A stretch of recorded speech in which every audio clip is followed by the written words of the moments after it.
BUMNisasi adalah usaha pemerintah mencari uang. Hal ini merupakan bisnis gaya pemerintahan ala-ala sosialis komunis yang umum dilakukan. Misalnya Cina, Tiongkok. Untuk jalannya BUMN yang efektif, pemerintahnya harus sedikit otoriter. Dan apakah Indonesia mau menjadi ke arah sana? Pemerintah otoriter, pemerintah pemaksa kehendak. Nah, kalau otoritarian, baru BUMN jalan dengan bagus. Secara bangunan memang terlihat cepat pakai BUMN, tapi mutu dan kesadaran servisnya sangat rendah. Yang lebih nggak pas lagi manajemennya dengan gaya kerajaan atau menang. Bukan seperti entrepreneur spiritnya. Organisasinya gemuk, pengambilan keputusannya top down, yang di bawah lambat gerak. Pesan dari bawah sulit sampai ke atas. Kuno banget deh menjalankan bisnisnya. CEO dan direksinya bekerja hanya 5 tahunan. Bagi saya hal seperti ini sulit bisa membesarkan organisasi. Nggak bisa lah menjalankan bisnis yang setiap 5 tahun berubah polisinya. Pimpinan diganti, chemistry organisasinya ikut berganti juga. Sulit, sangat sulit bergerak lincah. Yang ada hanya cari aman. Misalnya BUMN BPJS. Saya kasih contoh. Ganti pemimpin, ganti gaya. Ganti style laporan, ganti corporate action. Nggak bisa begitu bisnis itu. Dan bleeding to BPJS. Juga Garuda, juga Pertamina. Lalu pertanyaannya, shareholder BUMN diwakili siapa? Kepemilikan itu menentukan sense of belonging. Kalau jawabannya rakyat Indonesia, rakyat sebelah mana? Orang BUMN sekarang menganggap rakyat Indonesia adalah pasar. Dikuras asetnya, dikeduk tenaganya. Terus misalnya dari 116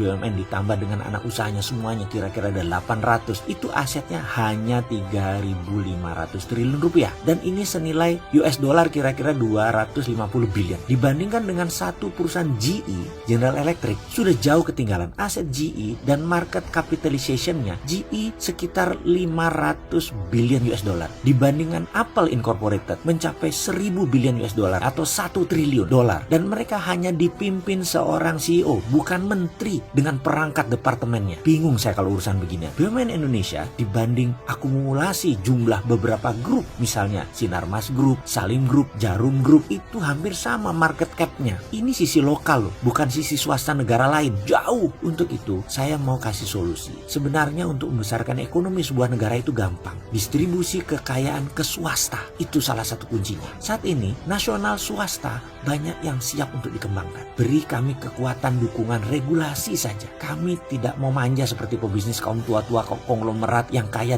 dari zaman Soeharto sampai sekarang, yang pandai memanipulasi bankers. Nggak perlu kayak mereka. Dan bankers yang dikerjain mereka itu bank plat merah lagi. Bankers yang dikerjain oleh para konglomerat tua itu masih begitu aja gaya cara mengelola perusahaannya. Kami nggak akan tiru gaya itu. Udah kuno gaya itu. Beri kami regulasi yang memihak pada bisnis kami. Dan bukan kami saja yang beruntung. Semua stakeholder warga negara akan diuntungkan dengan strategi ini. Solusi ini tidak rasialis, tidak segmentasi. Solusi kami tidak pilih-pilih. Kebijakan apa yang saya maksud? Oke Pak Presiden, boleh saya minta waktu berdua? Yuk kita jagongan Pak. Sarungan sambil nunggu maghriban. Mau saya kasih solusi cepat. Tapi maaf, BUMN-nya gaya baru, nggak seperti sekarang. Kita ubah BUMN gaya baru. Ini strateginya. Namanya proyek swastanisasi nasional. Nah bagaimana? Mau jogongan sama saya Pak Presiden? Kayaknya enggak ya. Kasihan deh gue ini. Kayaknya ngarep banget. Mana mau beliau ketemu Sontoloyo ini. Wes lah, kalau nggak dianggap, ya udah saya ngomongin ke publik aja bagaimana. Jangan dibilang saya ini pengkritik nggak pakai solusi. Enggak loh ya.